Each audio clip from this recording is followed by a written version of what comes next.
Hello once again. It's been quite a while now.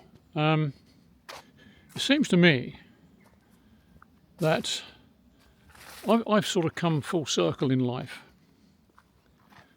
And my first love was actually photography. And I got my first camera when I was around 8 years old. And it was a Kodak Brownie, a very basic camera, and was just made for fun, really. It wasn't until I left home and worked in London I found out about real photography, and I was hooked on it. I bought myself a Braun Paxette, a quite substantial 35mm camera, and I followed it up with all the equipment, enlarger, light meter, all the stuff. And my first venture with my camera was to go back home to Dover to try and find some relatives in the cemetery. And I did. I went round 3 cemeteries, and I only ever found one relative. And I think the motto in my family was, take care of the living, the dead have gone. But having said that, the most poignant cemeteries I found were in Finland, where people place candles at Christmas, and it is, I must say, a very, very touching sight. Beautiful, in fact. Of course, back in the 60s, all photography was black and white, but the definition was superb, and even to this day beats digital photographs. And even with this camera I'm filming with now is a DJI Pocket 3. It may be very, very clever digitally, but definition is compromised. That's for sure. But cemeteries always made very atmospheric pictures, and on my travels I've seen some interesting tombstones, and I've come across this one twice, and it reads, "I told you I was ill."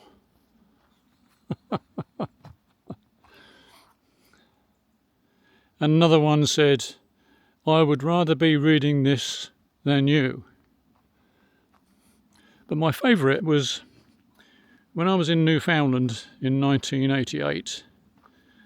I come across this tombstone that read, "As you are now, so once was I. As I am now, so you shall be."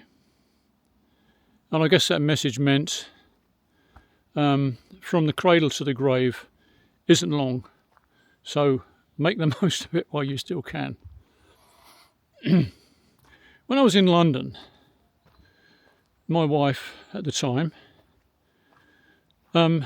she was a telephone operator at Wembley Stadium, and she had a friend who invited us for tea because she knew I was interested in amateur photography, and she had a surprise for me. Not knowing what it was, we went to tea, and this guy was a nurse, a male nurse, and he just happened to be on the set of Lawrence of Arabia, and he had some great pictures, still pictures from the movie, and he showed me pictures of Peter O'Toole, Anthony Quinn, Alec Guinness, and many more. And now I was really hooked, and he got many tips from his experiences, like loading up cans of film with maybe just a few frames rather than wasting 36 just for a few shots. very interesting times. And he told me some wonderful stories when he was in the desert with his filming this. And of course, being in the film industry, he had plenty of opportunity to borrow, if you like, 35mm film, because in those days all movies were shot with 35mm film, good quality stuff too. And he showed me the ropes.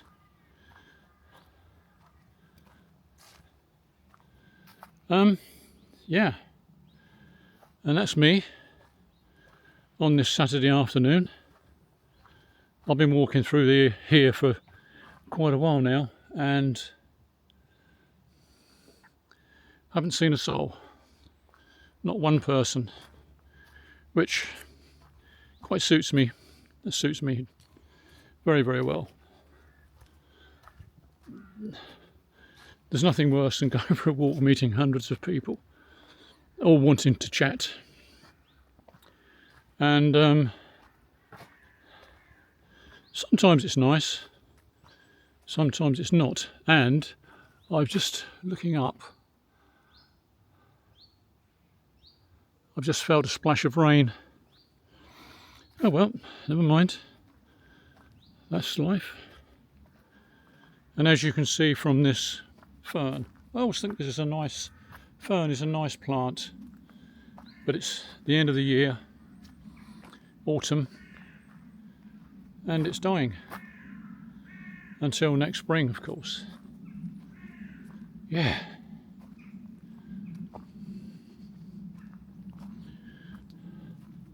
Some people I've met walking through these woods, and these are great big pine trees. And I met a man once who said he remembers them being planted.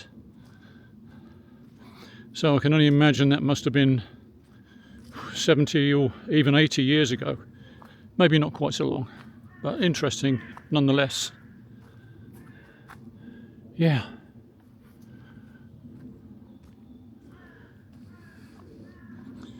I can hear the crows in the distance cawing.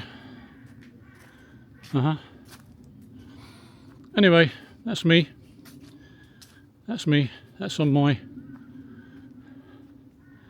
I was going to go to a cemetery, but I decided to come here.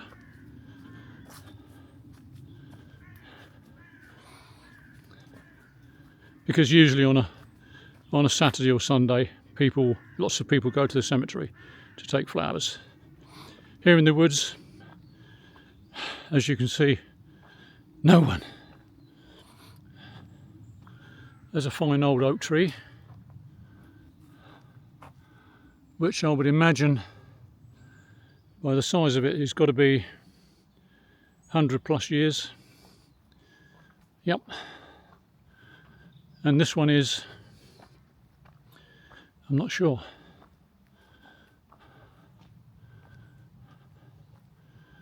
Oh yes, I know straight away now by that. It's chestnut, I think. Yeah. Anyway, that's me. Thank you for listening. Oh, there was one other thing.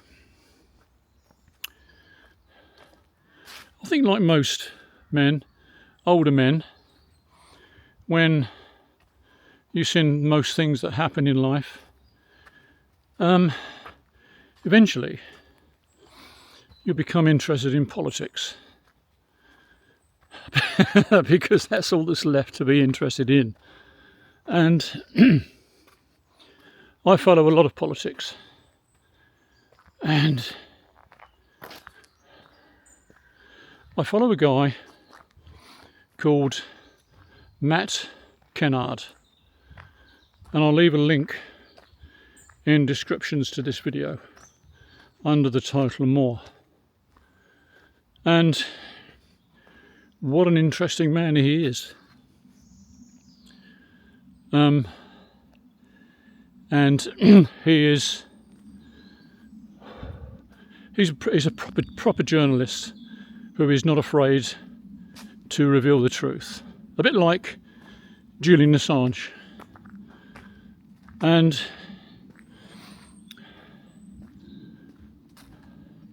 I'll leave a link to one of his chats. It was made about a year ago, but it is, although it's extremely interesting, it's also extremely depressing because of the way the world is and who really runs it. And sometimes I wish I hadn't found out, but the truth is the truth.